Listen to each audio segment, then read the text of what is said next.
அன்புள்ள நண்பர்களுக்கு இனிய வணக்கம். நம்ம இன்னைக்கு நிஃப்டியோட என்ன சப்போர்ட் அண்ட் அனாலிசிஸ் அப்படிங்கிறத பார்க்க போறோம். நிஃப்டியோட டே சார்ட் நம்ம வச்சிருக்கோம். இங்க டே சார்ட்னு பார்த்தோம் அப்படின்னாக்கா இங்க டே சார்ட் இருக்கு. நமக்கு இந்த டே சார்ட் மூலமா என்ன சப்போர்ட் லெவல் வருது அப்படிங்கிறத நம்ம மார்க் பண்ணிக்கலாம்.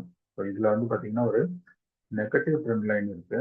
இந்த இதுல பாத்தீங்கன்னா ஒரு நெகட்டிவ் ட்ரெண்ட் லைன். இப்போ ரீசெண்ட் டாப் அப்படின்னு பார்த்தீங்கன்னா 24,792 இருந்துச்சு. அதுல இருந்து ஒரு டவுன்ஃபால் இருந்தது. ஒரு 23,460 ஒரு ரிவர்சல் இருந்தது. இந்த இடத்துல பாத்தீங்கன்னா 23,460 ரிவர்சல் ஆச்சு. இதுல ஒரு ரிவர்சல் இருந்தது. பட் அந்த ரிவர்சல் ஹோல்ட் ஆகல. ஹோல்ட் ஆகாதனால திருப்பி இப்போ எகைன் இந்த சப்போர்ட்டுமே பிரேக் ஆயிடுச்சு. 23,460 பிரேக் ஆயிட்டு ஃப்ரைடே க்ளோசிங் லெவல் என்னன்னு பாத்தீங்கன்னா இப்போ 23,344 லோ அண்ட் 23,431 க்ளோஸ் ஆயிருக்கு. எதனால இந்த செல்லிங் நடக்குது அப்படின்னு பாத்தீங்கன்னா, ஸோ நம்பர் 1 பாத்தீங்கன்னா எஃப்ஐஐ கண்டினியூா செல்லிங் பண்ணிட்டே இருக்காங்க.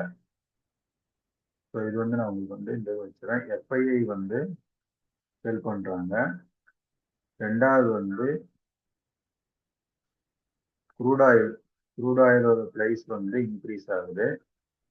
மூணாவது என்னன்னு பாத்தீங்கன்னா டாலருக்கு எகெயின்ஸ்டா இந்தியாவோட மதிப்பு ரூபி மதிப்பு ஃபால் ஆகுது.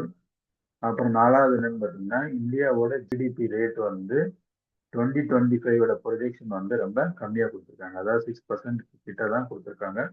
ஸோ இந்த ரீசன்னால இந்தியாவோட நிஃப்டி கண்டினியூஸா ஃபால் ஆகிட்டே தான் இருக்கு.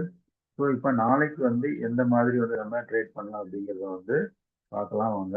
ஸோ இதுல நம்ம 15 மினிட்ஸ் சேஞ்ச் பண்ணி பார்க்கலாம். ஸோ 15 மினிட்ஸ் சேஞ்ச் பண்ணும்போது ஸோ ஃப்ரைடேவோட ஹை அப்படின்னு பார்த்தீங்கன்னா நமக்கு ஒரு 597 இருந்தது. 596, 597 அதுலேயுமே ஒரு நெகட்டிவ் ட்ரெண்ட் லைன் தான் ஃபார்ம் ஆயிருந்தது. ஸோ இப்போதைக்கு பார்த்தீங்கன்னா இந்த லோ இருக்கு பார்த்தீங்களா, இந்த லோவுக்கு கீழே கிஃப்ட் நிஃப்டியோட ஃப்ரைடே லோ என்னன்னு பார்த்தீங்கன்னா 286 அதோட லோ இருந்தது.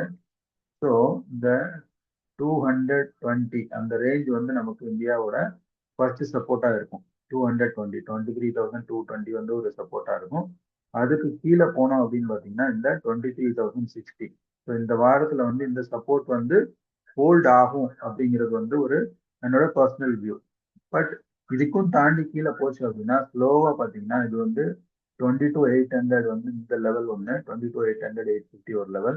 அதுக்கப்புறம் அதுக்கு கீழே போச்சுன்னா 22,646. ஸோ எதனால இந்த லெவல் அப்படின்னு பாத்தீங்கன்னா இப்போ லாங்கர் டைம் ஃப்ரேம்ல 1 டே டைம் ஃப்ரேம்ல பார்த்தோம்னாக்கா இங்க நம்ம ஜூன் மந்த்ல ஒரு ரிவர்சல் இருந்துச்சு பாத்தீங்களா. இந்த கேண்டில் 22,669, 639 இந்த அந்த ரிவர்சல் இருந்துச்சு பாத்தீங்களா.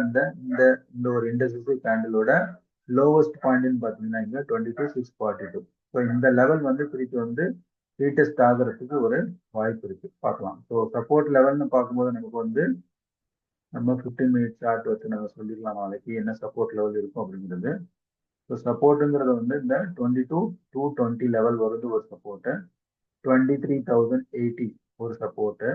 அதுக்கு கீழே போனால் உங்களுக்கு 22,850, தென் 22,640. ரெசிஸ்டன்ஸ்னு வரும்போது இந்த 22,400ல இருந்து இந்த லெவல் இருக்கு பார்த்தீங்களா 520. இந்த லெவல் ஒரு ஃபர்ஸ்ட் லெவல் ரெசிஸ்டன்ஸா இருக்கும் இன்கேஸ் நியூ ஓப்பன் ஆச்சுனாக்கா. பட் இதுக்கு மேல ஹோல்ட் ஆச்சுன்னா பார்க்கலாம் ஒரு 40 to 60 பாயிண்ட் மூவ்மெண்ட் இருக்கும். But mostly chances downside movement chances இருக்கு. என்னங்கிறத நம்ம பார்க்கலாம். So thank you very much for வாட்சிங் this signing out and will be meet again.